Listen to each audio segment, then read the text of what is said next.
ગઈ 29 તારીખે વહેલી સવારે 3:30 વાગ્યાની આજુબાજુ એ ડિવિઝનમાં પ્રગતિ હોસ્પિટલની બાજુમાં બે જૂથના દુખાવો વચ્ચે અથડામણનો એક બનાવ બન્યો. તો આ બનાવ બાબતે બંને પક્ષો વચ્ચે સમાધાન થઈ જવાના કારણે કોઈ પણ પક્ષે પોલીસ સ્ટેશનમાં ફરિયાદ આપી નહીં.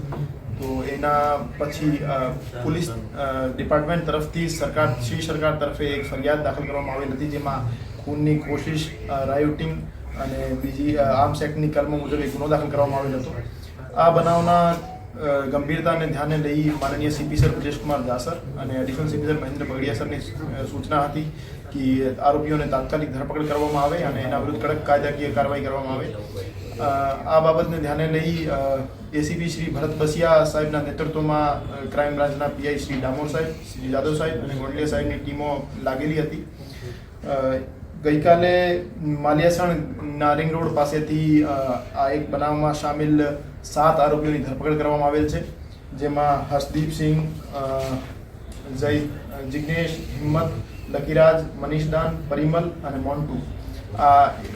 આમ કુલ 7 આરોપીઓની ગઈકાલે ધરપકડ એસઓજી દ્વારા કરવામાં આવેલ છે અને બાકી જે આરોપી એમાં સામેલ છે બીજી ગેંગના, એની પણ શોધખોળ અત્યારે ચાલુ છે.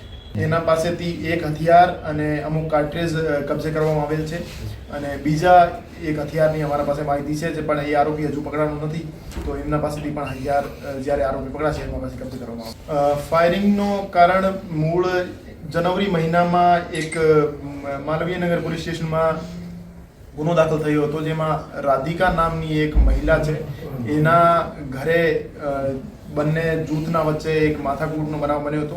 એના લીધે પછી તાલુકા વિસ્તારમાં એક અટેમ્પ્ટ ટુ મર્ડરનો ગુનો દાખલ થયેલો હતો અને ફરીથી ઓગસ્ટ મહિનામાં બંને જૂથ વચ્ચે એક આ માથાકૂટના ખાર રાખી એક ફરીથી બનાવ બન્યો હતો અને એ જ જૂની ચાલતી એક 10 મહિનાથી જે માથાકૂટ ચાલે એની જે બનાવ બન્યા છે 3 બનાવ, એની જે મનમાં ખાર રાખી આ જ બનાવ બન્યો. રાધિકાની સામે કોઈ ફરિયાદ નથી.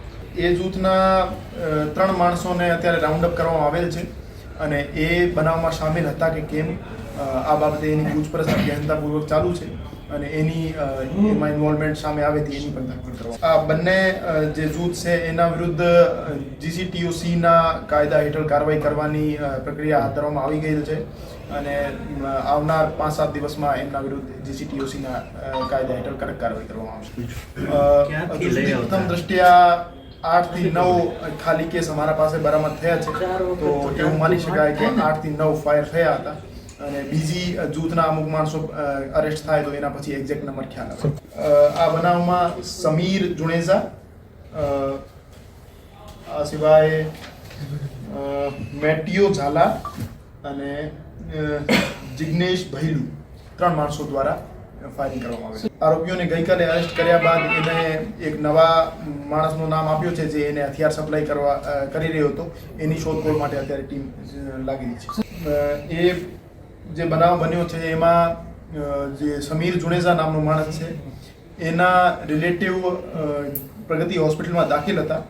તો એ રિલેટિવને જોવા માટે જુણેજા જૂથના માણસો ત્યાં ભેગા થયેલા હતા અને એની એ માણસો ત્યાં ભેગા થયેલા આ બાબતની જાણ સામાવાળા માણસો ગઢવી જૂથના માણસોને ખ્યાલ થતાં એ કારમાં 2 I-20 અને સ્વિફ્ટ કારમાં બેસી ત્યાં જગ્યા ઉપર આવેલ અને એના ઉપર ફાયર કરેલ. તો એના જવાબી કાર્યવાહીમાં સમીર જુણેજા દ્વારા પણ ફાયર કરવામાં આવેલ.